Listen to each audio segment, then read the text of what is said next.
Nos salutations les plus fraternelles, chers abonnés. La Kambé Society réapparaît brièvement pour vous faire part des informations de la purge quotidienne. Nous espérons que vous allez bien et que notre absence ne vous a pas laissé trop en haleine. Nous allons passer directement au concret pour ne pas vous faire perdre plus de temps. Merci de rester abonné à la chaîne.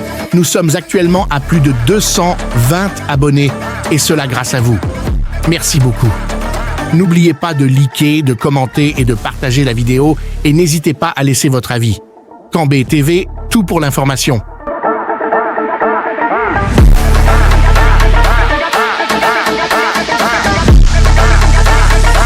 Ah, j'oubliais ma phrase favorite, générique.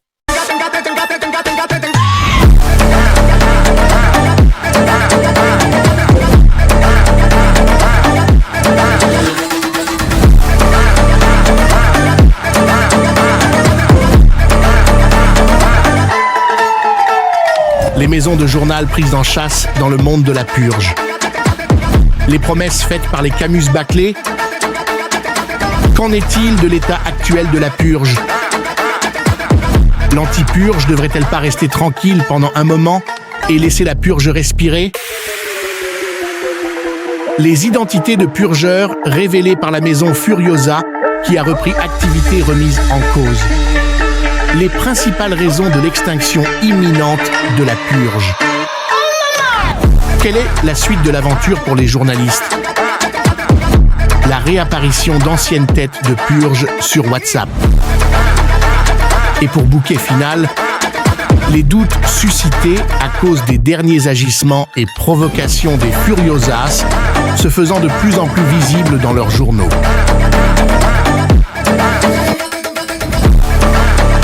N'oubliez pas de liker la production, cela aide à concrétiser la récompense du travail acharné derrière cette vidéo qui, pour vous plaire et vous satisfaire, a été reprise et recorrigée maintes fois. Kambé TV, tout pour l'information.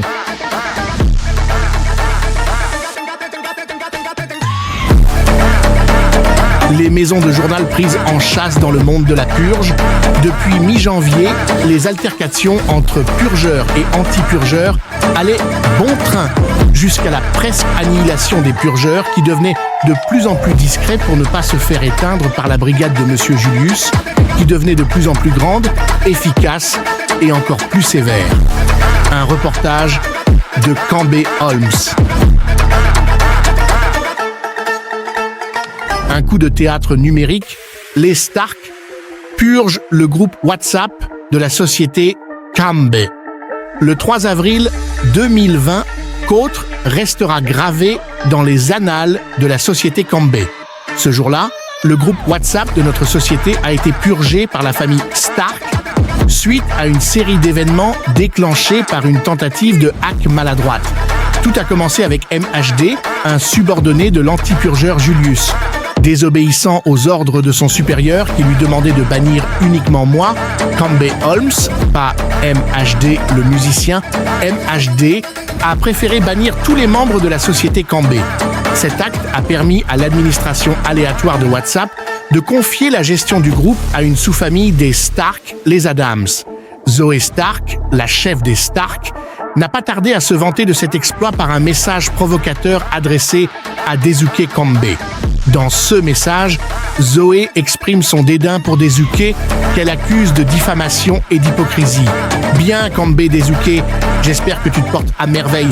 Tu parles mal de moi pour un rien. Je t'ai pris comme un frère, je t'ai ouvert mes portes. Mais une balance reste une balance, écrit-elle avant de conclure sur une note de mépris en le traitant de pitoyable, d'un homme sans charisme et hypocrite. Exclu du groupe WhatsApp, Daisuke a répondu sur Telegram, dénonçant la vanité et l'opportunisme des Stark. Même les gens ont trouvé ça vraiment vaniteux et vain, a-t-il déclaré, laissant au karma le soin de régler les comptes. Cet épisode a également eu des répercussions chez nos rivaux, les Furiosa. 16 derniers, bien trop contents avec les nouveaux journalistes, les Camus déjà enterrés, ont été bannis à leur tour par Limul, un autre subordonné de Thalès, disciple de Julius. Par un coup du sort, l'administration aléatoire de WhatsApp a transféré la gestion de leur groupe à un membre du gang Zuckerberg, qui n'est nul autre que lui-même encore, et il n'a pas hésité à humilier les Furiosa, malgré les réticences de Thales, qui lui avait ordonné de ne pas les toucher. Tout cela se passa bien évidemment en l'absence de Thales. Consternée par cet acte, Julia Furiosa péta un câble et déclara qu'elle en avait assez de CS anti-purgeurs qui sèment la pagaille et qu'elle aimerait qu'ils disparaissent de sa face. Voilà ce qui arrive quand on se moque de celui qui se noie alors qu'on n'a même pas encore traversé la rivière. Les nouveaux venus, les Camus, n'ont pas échappé à ce tourbillon, bien évidemment. On dit que quand il y a une place pour deux, il y en a pour trois. Après avoir éveillé la curiosité avec leur première publication, ils ont rapidement disparu de la scène. Leur chaîne YouTube, autrefois prometteuse, est maintenant introuvable, emportée par la tempête du bannissement. Ces événements ont bouleversé le monde de la purge sur WhatsApp. Les purgeurs font désormais profil bas, craignant d'être bannis par les anti-purgeurs Julius, Thales, Jace, Kha'Zix et Black Killer. Ce dernier, c'est-à-dire Black Killer Furiosa, bien qu'il prétende bannir régulièrement, n'a jamais été confirmé par aucune victime et ses agissements ne ressemblent en aucun cas à celui d'un anti-purgeur, et cela tout le monde l'a vu et noté. Cherche-t-il à se faire connaître ou est-ce juste une machination sournoise de toute une clique se cachant tapis dans l'ombre? La suite viendra avec l'histoire. Pour couronner le tout, le groupe de publicité de la société Cambé est lui aussi sans administrateur depuis que Dezuke a été exclu pour violation des règles de connexion de WhatsApp. Oui, personne ne l'a banni, donc les informations erronées qu'on vous a présentées, mettez-les dans la benne à ordures. Asaemon Cambé a tenté de prouver que Black Killer mentait en lui demandant sous anonymat s'il était responsable de l'exclusion de Dezuke. Black Killer a répondu affirmativement, mais n'a pu fournir aucune preuve convaincante. Il se muta dans un silence. Or, en droit, on dit « qui ne dit mot consent ». Aujourd'hui, le groupe de publicité reste vide. L'administration aléatoire de WhatsApp choisira bientôt un nouvel administrateur qui se verra offrir le titre de Damoclès par la Cambé Society, marquant ainsi un nouveau chapitre dans cette saga numérique. Cambé Holmes pour vous informer.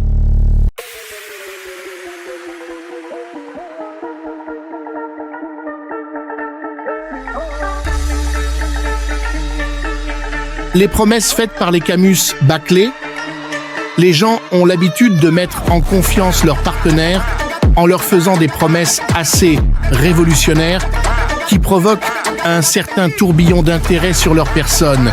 Mais ne pas répondre aux attentes qu'on a soi-même promis, c'est se trahir soi-même, trahir leur public et les négliger en même temps.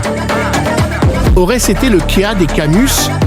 Cette situation soulève des questions sur l'intégrité et la fiabilité des médias. Comme le dit le proverbe, les paroles s'envolent, les écrits restent.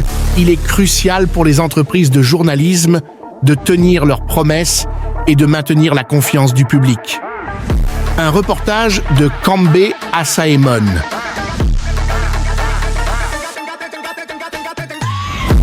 Être un révolutionnaire, c'est bien. Mais jouer à la carte du filou l'est encore moins. Les Camus, symbole de rénovation ou d'échec collectif de tout un groupe. Ils sont apparus en début d'année comme étant des journalistes de la purge, similaires aux Cambé, mais en un peu plus innovateurs d'après leur dire. Ils ont publié exactement 2 numéros de journal sur YouTube, parlant de bannissement et de conflits entre purgeurs et des conflits internes entre anti-purgeurs. Et aussi, ils ont mis en ligne un short parlant très similaire aux Cambé Shorts. Mais depuis la mise en ligne de cette dernière vidéo, ils n'ont plus remis en ligne l'une de leurs productions et ont disparu, laissant tout un public en haleine malgré qu'ils aient eu à leur faire des promesses qui avaient bien plutôt marché pour attirer l'attention du public sur eux. Mensonge? Amusement? Négligence? Tout cela semble très compact à comprendre.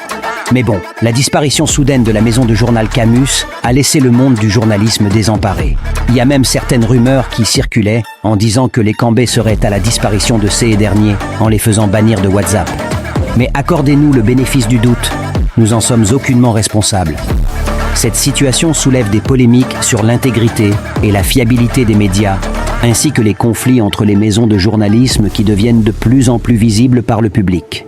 Mais trêve de blablas, nous pouvons vous dire que les Camus ont définitivement fermé leurs portes. Faut croire qu'être journaliste n'est pas donné à n'importe et être utilisé n'importe comment. C'était Kambe Asaemon. Merci de rester branché à la Kambe Society.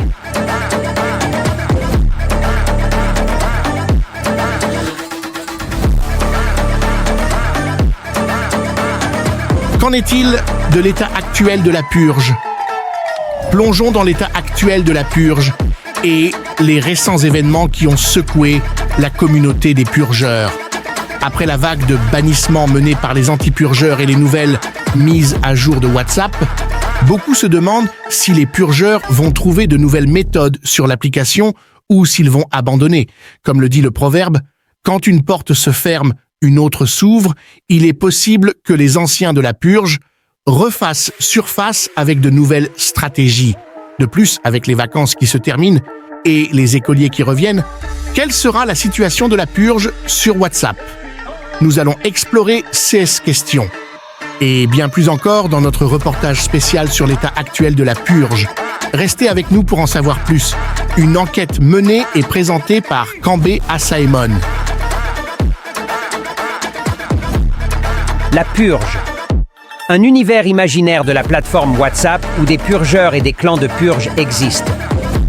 Dans cet univers, les rivalités entre les purgeurs découlent de la compétition pour des ressources rares, des territoires à purger ou des objectifs spécifiques à atteindre lors de leur mission de purge. Ces rivalités conduisent à des conflits ou des tensions au sein de la communauté des purgeurs. Les nouveaux clans de purges, de familles et de gangs émergeant au sein de cette société des purgeurs, formés par des individus partageant des valeurs, des méthodes particulières en matière de purge. Ces nouveaux clans entrent en conflit avec les clans établis, créant ainsi une dynamique de rivalité et de lutte pour le pouvoir ou l'influence des générations. Les nouvelles apparitions des purgeurs et la réapparition d'anciens purgeurs disparus pendant des lustres constituent un mystère ou une menace pour les autres personnages de cet univers. Ces nouveaux purgeurs apportent un changement inattendu dans l'équilibre des forces existant entre les différents groupes de purgeurs, mettant ainsi en péril l'ordre établi. Nous avons aussi la réapparition d'une certaine blogueuse du nom de Lady Whistledown, qui prétend être journaliste, mais ses écrits ressemblent carrément à une prise proposition et un esprit critique assez insolent envers les sujets de ses journaux. Son activité reste tout de même l'une des plus anciennes de la purge, car celle-ci faisait ses blogs même avant que Daisuke ne rejoigne même le monde de la purge. Mais elle n'a jamais fait de journal concrètement à part ses blogs. Sinon, d'après vous, est-ce du journal ? Laissez vos avis en commentaire. Le journal de la purge dans un état pitoyable, suggérant que les informations ou les récits relatant les événements de la purge sont incomplets, corrompus ou manipulés d'une manière ou d'une autre.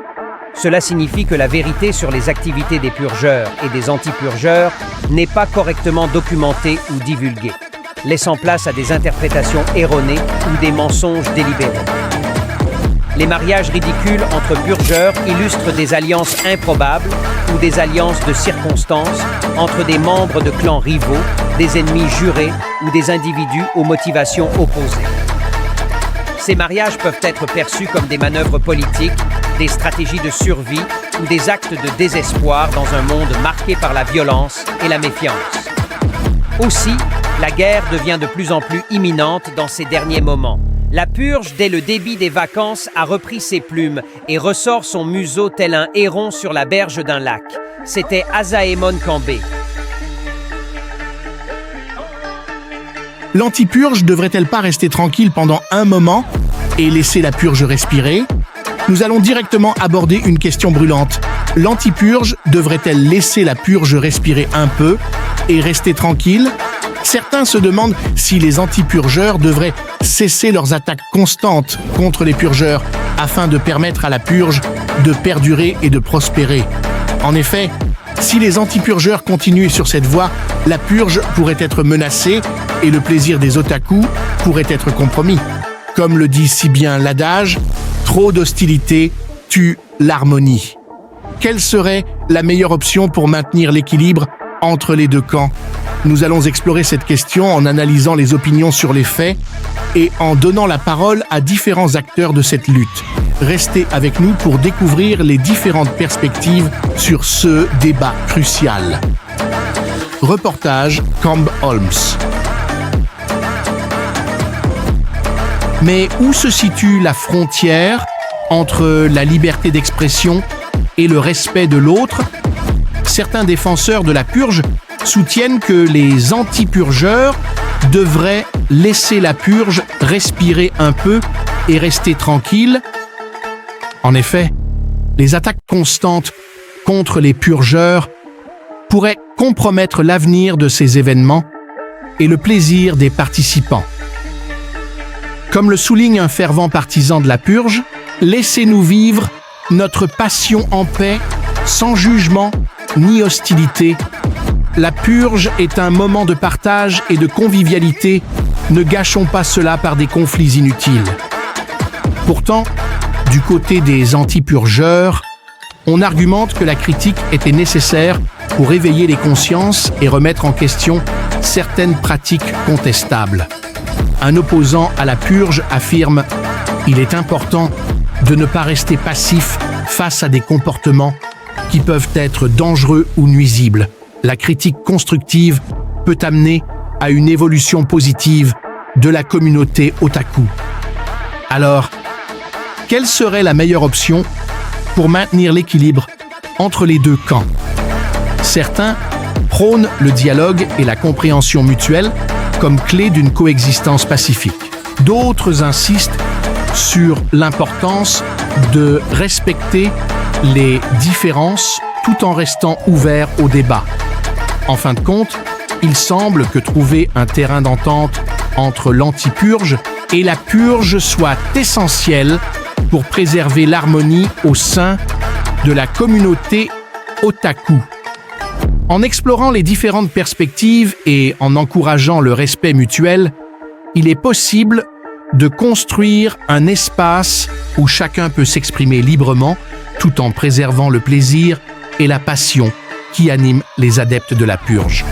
Restons ouverts à la discussion et à l'échange pour avancer ensemble vers un avenir plus harmonieux.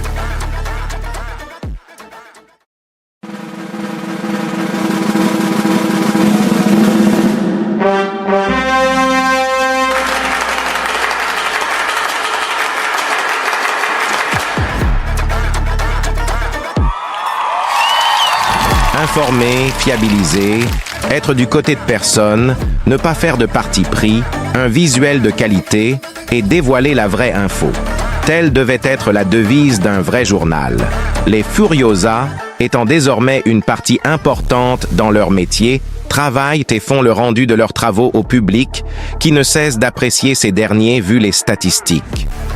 Mais si l'on porte bien le regard sur quelques détails, l'on peut y repérer quelques bévues de leur part. Ce n'est pas que j'incrimine leur travail, que d'ailleurs je trouve insatisfaisant. C'est le fait que certaines infos n'ayant pas été approfondies par des recherches concises et un fondement solide sont balancées au public qui est forcé de croire ce qu'on leur donne. Précédemment, un de leurs journaux a mis en lumière la soi-identité présumée de quelques purgeurs de manière assez harnachique. Mais dans les commentaires, des moqueries fusent en dénonçant la fausseté des informations des identités qu'ils leur ont présentées de manière assez grotesque. Je peux par ailleurs confirmer que mon identité montrée dans leur journal est vraie, mais pas du tout récente. Elle date d'il y a 2 ans. Regardez comment l'homme était beau. Bref, si c'est pour avoir un aperçu actuel de ma physionomie, bonne chance, mais je me cache pas, et cela fait de la publicité pour les Cambés. Assez de mots inutiles. Enchaînons aussi avec les révélations infondées qu'ils colportent à propos de l'histoire de la purge du groupe de partage d'infos des Cambés par les Stark.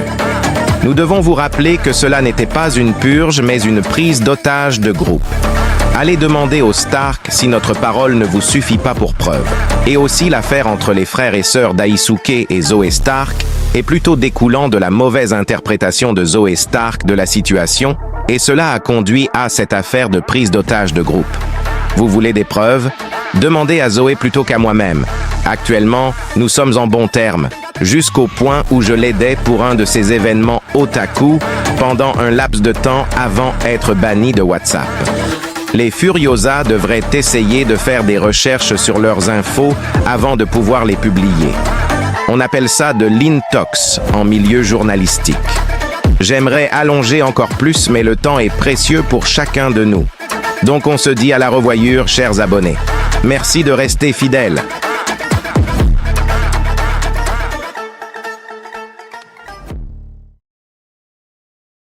La purge, c'est une perte de temps. Au lieu de prendre ton cahier, tu préfères perdre ton temps à faire des choses inutiles. La purge n'est qu'une perte de temps, car le temps c'est de l'argent. La vie n'est pas un conte de fées où l'on peut remonter le temps.